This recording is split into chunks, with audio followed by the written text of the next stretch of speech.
Olá, olá, boa tarde a todos. 15 minutinhos atrasados no meu horário, das 18 horas.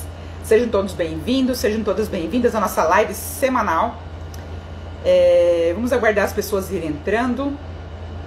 Boa tarde a todos. Sejam todos bem-vindos. O seu cliente está questionando como agir, né, no retorno do trabalhador que estava em gozo de auxílio-doença e foi considerado apto pelo INSS sem estar efetivamente em condições de voltar ao trabalho? Pois é, hoje é o tema da live de hoje, tá? Na qual eu venho trazer assim, dicas simples que você pode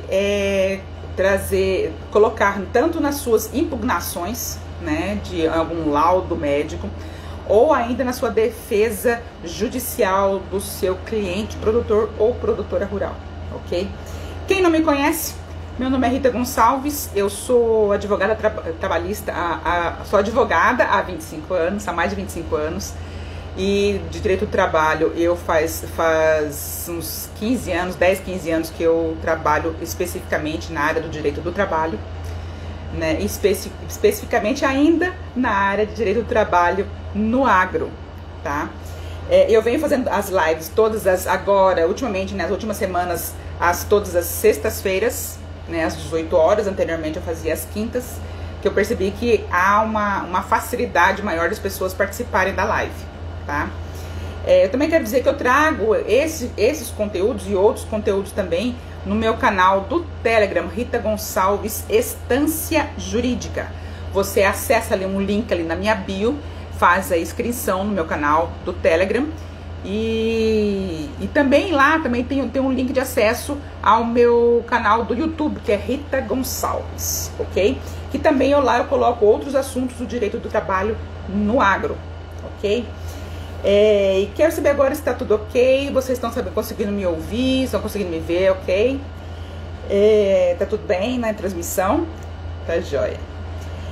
E antes de nós entrarmos hoje no tema, eu quero dizer que tudo que está sendo falado nas lives, eu estou fazendo resumos, tá? E bem assim, substanciosos, com decisões judiciais, com a parte da legislação também, para ficar bem claro, para que vocês possam utilizar mesmo esse conteúdo nas suas defesas, tanto administrativas quanto judiciais dos seus clientes produtores rurais, tá? Para acessar, como eu disse, é só acessar o link na minha bio do meu canal do Telegram, Rita Gonçalves Estância Jurídica, e no final da live eu vou disponibilizar esse PDF, esse resumo em PDF. O acesso ele é gratuito, tá? É só clicar lá para abrir o PDF com a senha de acesso que eu vou dar logo ao final da live, tá? E também, qualquer dúvida que vocês tenham, é só abaixo aqui do vídeo tem aquele ponto de interrogação que você pode clicar lá e fazer a sua pergunta, que ao final da live eu responderei a todas as perguntas, ok? E é importante você baixar esse resumo, porque no dia da live eu deixo à disposição ao final o resumo da live do dia. Eu retiro a da live né, o resumo da live da semana anterior e deixo a da live do dia. Então, se você ainda não baixou o resumo da live da semana anterior, entra lá no meu canal do Telegram e baixa o resumo da live da semana passada, até antes da conclusão dessa live aqui, ok? Da live de hoje, tá? Mas é importante vocês ouvirem e captar o que está sendo falado, e qualquer dúvida, clica aí no ponto de interrogação e faça a sua pergunta, que eu respondo no final da live, tá? E para quem é direcionada a live que eu faço todas as sextas-feiras, às 18 horas, horário de Mato Grosso do Sul. É para advogados e advogadas, para profissionais do RH, para contadores, outros profissionais também ligados ao agronegócio, tá? E antes de nós mergulharmos hoje no tema, eu quero pedir para vocês, clica aí nesse desenho do aviãozinho de papel, compartilhe com pelo menos 3 pessoas, 3 advogados, 3 advogadas ou pessoas ligadas, profissionais ligados ao agro, para que eles também participem da live aqui, tá? E eu para poder entrar no tema de hoje, ok? Então vamos lá. E também não se preocupe que você não vai sair da live. Você clicar no aviãozinho, vai aparecer a lista de contatos. Clique em pelo menos 3 e compartilhe com eles para eles também participarem da live aqui, tá? Então vamos ao que interessa. Qual é o tema da live de hoje? Hoje nós vamos falar a respeito de como responder uma consulta do seu cliente produtor e produtora rural quando questiona de como proceder com o trabalhador que está retornando de um benefício, do gozo do benefício do auxílio doença e foi considerado apto pelo INSS. No entanto, efetivamente ele não está apto a reiniciar as suas atividades, tá? Eu quero iniciar aqui a live para contextualizar, trazer uma visão geral da situação e poder pontuar o que precisa ser dito hoje na live, tá? O problema surge quando o INSS, então, considera apto um empregado, um trabalhador. O problema surge quando o INSS considera, então, apto um trabalhador que não se encontra em condições ainda de retomar as atividades, né? Então ele considerou ele apto. Chegando lá no empregador, depois do exame de retorno, o médico do trabalho falou: não, você não está apto, tá? E esse período em que o INSS entende que está apto e o empregador entende que não está apto, isso chama de limbo previdenciário, né? Porque está assim indefinida a situação dele. E como que resolve essas questões, né? Lembramos aqui que nesse período de gozo de benefício previdenciário, o contrato de trabalho ele se encontra suspenso, né? E a partir do momento que o INSS ele considera o empregado apto a retornar ao trabalho, o contrato de trabalho então volta a surtir seus efeitos, né? Ou seja, o INSS considera o empregado apto a retornar ao trabalho. A partir desse laudo que ele considera apto, desse período que ele considera, a partir do dia que ele considera apto, então volta a surtir os efeitos do contrato de trabalho, tá? E a princípio o empregado ele tem que assumir imediatamente as atividades e a contrapartida o empregador então tem que reintegrá-lo a princípio, tá?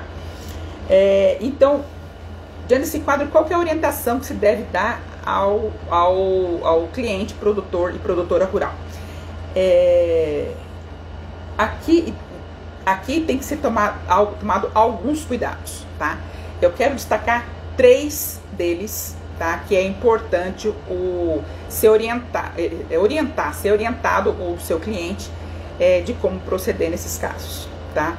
O primeiro, com a cessação do benefício previdenciário, retoma-se então a responsabilidade pelo pagamento das verbas trabalhistas, né? O empregador então retoma essa responsabilidade do pagamento das verbas trabalhistas, né? E demais direitos também, né? Tendo em vista o afastamento da suspensão do contrato de trabalho. Então retoma-se, reinicia-se então os efeitos do contrato de trabalho. E dessa forma o empregador rural ele tem 2 opções, tá? Receber o trabalhador e ofertar o exercício das funções anteriormente que ele exercia antes da suspensão do contrato de trabalho, quando do início do auxílio doença, tá? O segundo, ofertar atividades compatíveis, caso ele tenha nesse período alguma limitação, então ofertar alguma atividade que ele possa exercer que possa estar dentro ainda daqueles limites que ele está tendo de saúde para poder executar o seu trabalho no retorno, tá?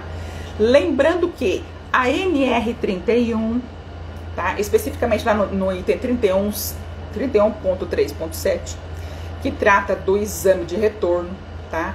Ele diz que o empregador rural ou equiparado deve garantir a realização de exame de retorno ao trabalho, que deve ser realizado no primeiro dia do retorno à atividade do trabalhador, ausente por período igual ou superior a 30 dias, devido a qualquer doença ou acidente, tá? E um outro motivo é caso... O primeiro motivo de que o produtor rural ele tem que prestar atenção é a questão da cessação do benefício e da retomada da responsabilidade do pagamento das verbas salariais. Esse é o primeiro. O segundo é quando o empregado ele se recusa a voltar a trabalhar, tá? Seja na função anterior, seja em função compatível à limitação que ele está tendo de saúde, tá? Então, nesse caso, o seu cliente, o produtor rural, ele tem que se cercar de todas as provas possíveis, tá? Para evitar uma possível condenação em ação judicial posterior, tá? E uma das coisas que ele é importante, o produtor rural, ser orientado, é no sentido dele ser proativo, tá? Que pode poupar, sim, a condenação ao pagamento de salários desse período do limbo previdenciário, como eu disse anteriormente, tá? E nesse sentido, tem, assim, algumas decisões, tá, de tribunais regionais do trabalho, tá? E que eles entendem no seguinte sentido, que nos casos em que há resistência do empregado, não se pode imputar responsabilidade ao empregador, já que não agiu de forma culposa ou dolosa. No resumo da live, ao final, que eu vou deixar disponível, eu transcrevo alguns julgados de vários tribunais regionais do trabalho, tá? Que realmente reconhece que não há responsabilidade do empregador, tá? Em determinadas situações, tá? Porque foi comprovado que, em um deles, que o empregador ele procurou se impugnar primeiramente o laudo pericial que considerou voltando. Então, primeiro que o empregador rural ele procurou impugnar o laudo médico que considerou o trabalhador apto a retornar ao trabalho, tá? Inclusive foi diligente, juntar, inclusive, que é importante juntar a comprovação, obviamente, de outros laudos médicos que apontando pela inaptidão ainda do empregado, tá?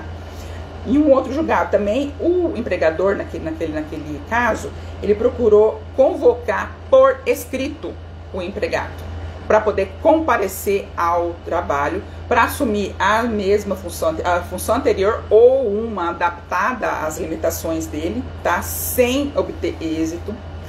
Teve um outro julgado em que o empregador ele procurou, sim, oferecer trabalhos mais leves, né, compatíveis à limitação do empregado.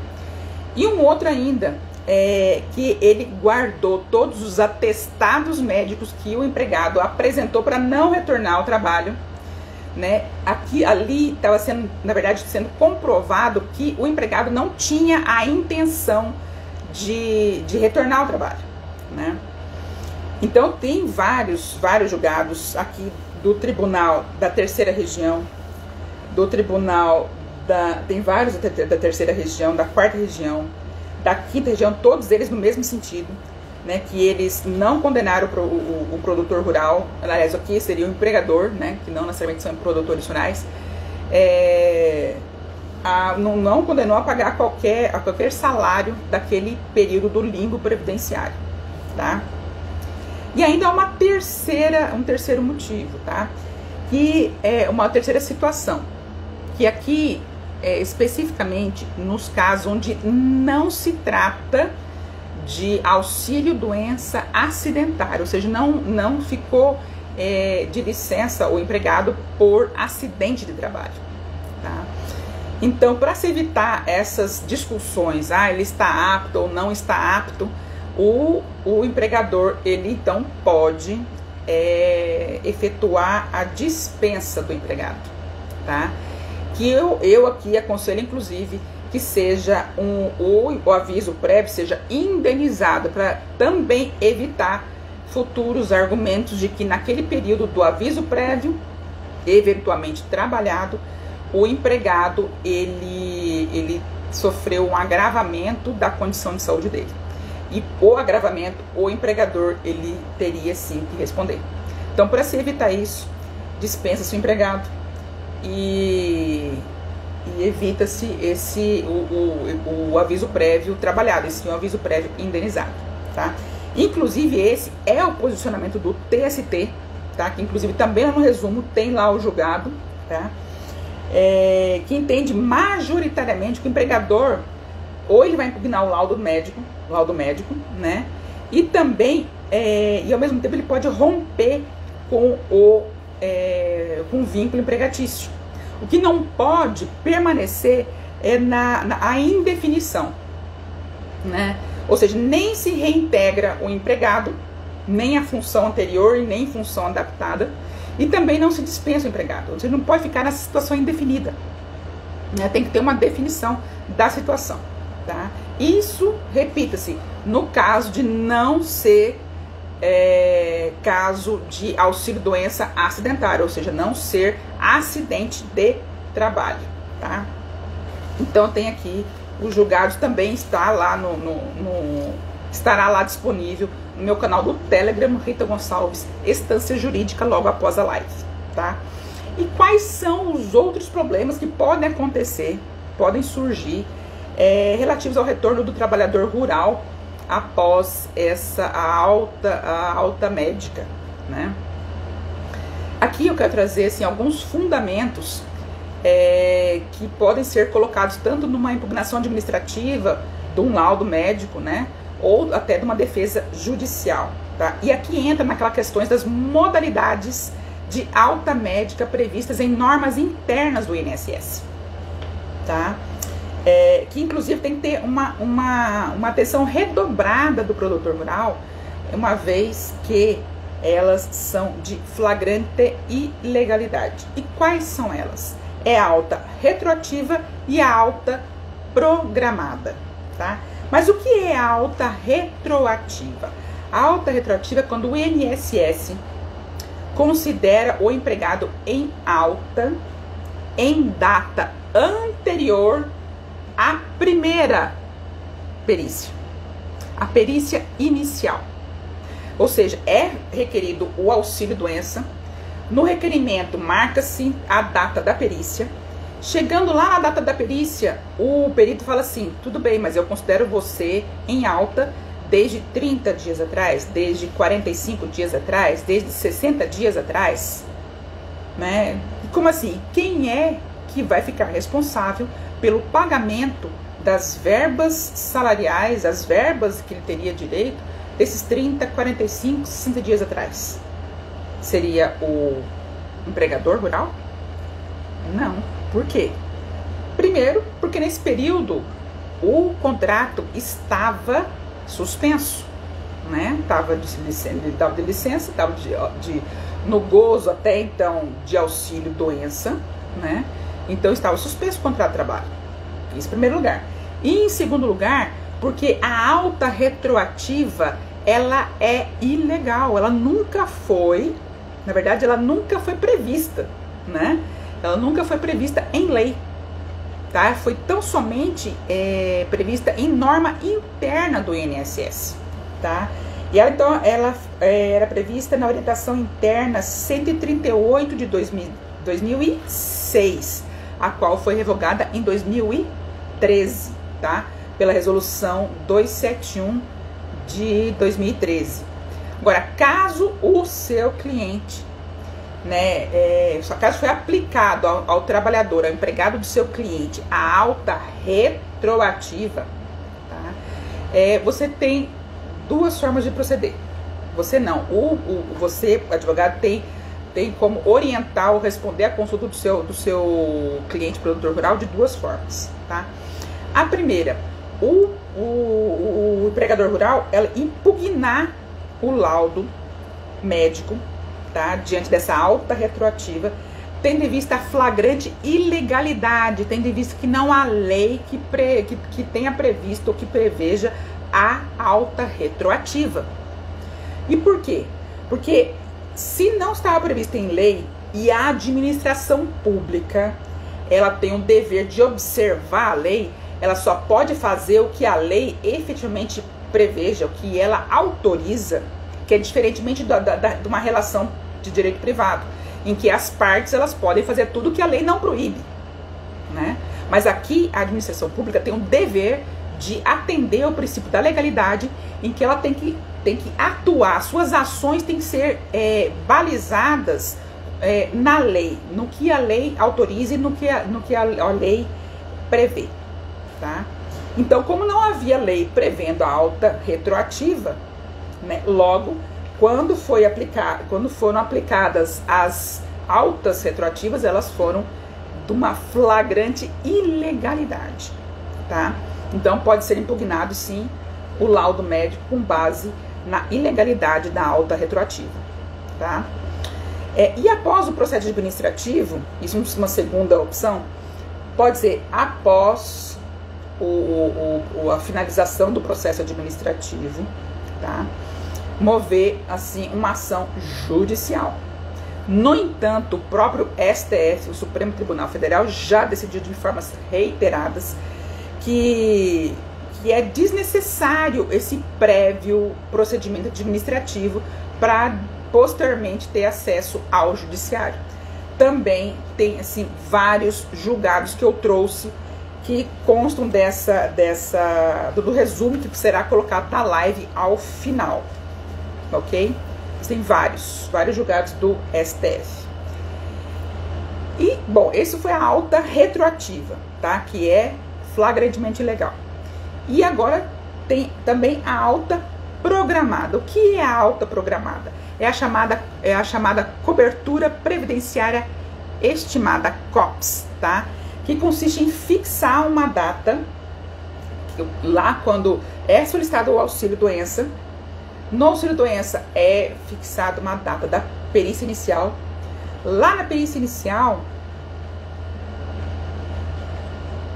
o perito vai fixar uma data estimada que será considerada em alta o trabalhador, que cessará o auxílio-doença, a data em que cessará o auxílio-doença. De igual forma, a alta retroativa, a alta programada também inicialmente só era prevista na orientação interna, essa 138, que foi de 2006, que foi revogada posteriormente pela resolução 271 de 2013, tá? No entanto, posteriormente, em 2006 e 2016, tá? Houve essas alterações no decreto 13.048, que é o regulamento da Previdência Social, que acrescentou o parágrafo 1º ao artigo 78, tá? Que foi o decreto 5844 e o decreto 8691. Que o decreto 5844 diz, né, quando ele acrescenta o parágrafo 1º ao artigo 78? Que o INSS poderá estabelecer, mediante avaliação médico-pericial, o prazo que entender suficiente para a recuperação da capacidade para o trabalho do segurado, dispensada nessa hipótese a realização de nova perícia. E o decreto 2016, que alterou esse parágrafo 1º do artigo 78, do decreto 3.048. Diz assim: o INSS poderá estabelecer, mediante avaliação pericial ou com base na documentação médica do segurado, nos termos do artigo 75A, o prazo que entender suficiente para a recuperação da capacidade para o trabalho do segurado. Nota-se que foi feita essa previsão de alta programada por um decreto e não por lei, tá? Daí veio o STJ e firmou o entendimento de que não é possível o cancelamento do benefício do auxílio-doença de uma forma automática, tá? Por meio dessa...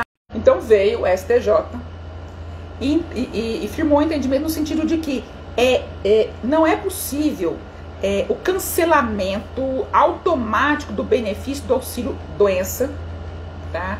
Com base nessa alta programada antes da reforma trabalhista, tá? Antes da medida provisória 767 de 2017, que foi convertida na lei 13.467, que é da reforma trabalhista, tá? Então, antes disso, não era possível, tá? E, com base nisso, também tem vários outros julgados que eu trouxe também no mesmo sentido do STJ, que até a reforma trabalhista não era possível ter essa alta programada, tá? Então, somente a partir de 1º de janeiro, 1º de janeiro ou 6 de janeiro? 6 de janeiro de 2017 foi a data da edição da medida provisória 767 de 2017, que foi convertida na lei 13.467. Então, a partir daí que teve a reforma trabalhista, a lei 13.467, ela alterou, ela acrescentou, na verdade, os parágrafos 8º e 9º do artigo 60 da Lei 8.213, tá? E sim, daí foi prevista em lei a alta programada, tá?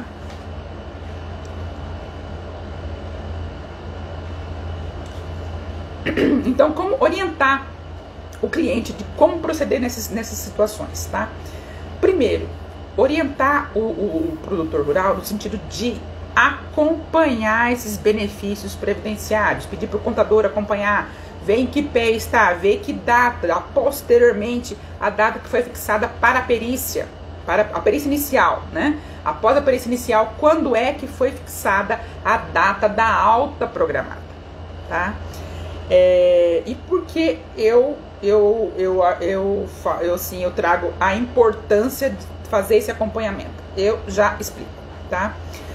Então, a partir de 6 de janeiro, passou então a estar prevista em lei essa alta programada, tá? E se o empregado não tiver condições de retornar ao trabalho, é importante o empregador tomar algumas providências, tá? E eu vou dizer aqui algumas delas.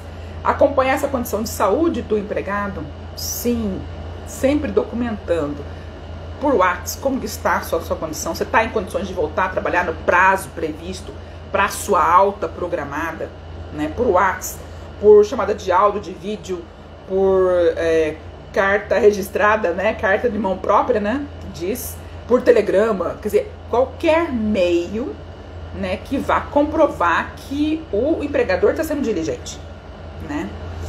E caso verificado que o empregado não tenha condições, não está se sentindo apto a retornar ao trabalho, 15 dias antes da alta programada, tem que ser então feito um pedido de prorrogação do benefício, tá? E é importante a observância desse prazo, 15, 16, 17, então 15 para mais dias antes da cessação da data prevista para a alta programada, quando vai cessar o benefício do auxílio-doença, tá? E por que eu falo, que eu aponto bem esse prazo, a observância desse prazo? Porque quando se observa o prazo e faz esse pedido de prorrogação, continua o auxílio-doença continuar sendo pago até a data da perícia médica, da nova perícia médica que será marcada. Ou seja, continua suspenso também o contrato de trabalho com o empregador, tá? Observando-se esse prazo de 15 dias antes da alta programada. Então, faça o pedido de prorrogação do benefício. O benefício será, então, mantido até a data da nova perícia, e também o contrato de trabalho continuará, aliás, suspenso até a data da nova perícia, tá? Quando, então, na perícia vai ser constatado ou a aptidão e o empregado tem que retornar imediatamente ao trabalho, né? Ou a inaptidão e será prorrogado para mais uma outra data de alta programada do empregado, tá? Então, vai ser prorrogado o auxílio-doença, tá? E essa questão da permanência do auxílio-doença até a data da nova perícia, ela está prevista na resolução 97 de 2010, a qual definiu procedimentos relativos ao pagamento dos benefícios de auxílio-doença em cumprimento a uma sentença, tá? Que houve uma ação civil pública movida pelo Ministério Público, tá? Teve uma sentença nessa ação civil pública e o INSS, então, cumprindo a sentença, trouxe essa resolução 97 para trazer quais são os procedimentos, então, que deveriam ser administrativamente observados no caso dessas altas programadas e dos pedidos de prorrogação, tá? Até a nova data da nova perícia, tá? Agora, caso o empregado não esteja em condições, no entanto, de voltar ao trabalho, no entanto, seja perdido o prazo do pedido de prorrogação, qual é a consequência? Primeiro, cessa, na data da alta programada, cessa o benefício previdenciário do auxílio-doença. E também o contrato de trabalho volta a surtir os seus efeitos, né? Então, as partes voltam a ter os seus deveres. O empregado, o dever de retornar ao trabalho, e o empregador, o dever de pagar as verbas salariais correspondentes, né? No entanto, ele tem, o empregado, ele tem 30 dias da alta programada, então da cessação, na verdade, do benefício previdenciário. Ele tem 30 dias para entrar com um recurso administrativo para poder ver se retoma o benefício previdenciário. No entanto, caso ele seja, não, o INSS vai considerá-lo apto a retornar ao trabalho, mesmo sem condições de retornar ao trabalho, daí volta aquela questão inicialmente que eu disse aqui na live, né?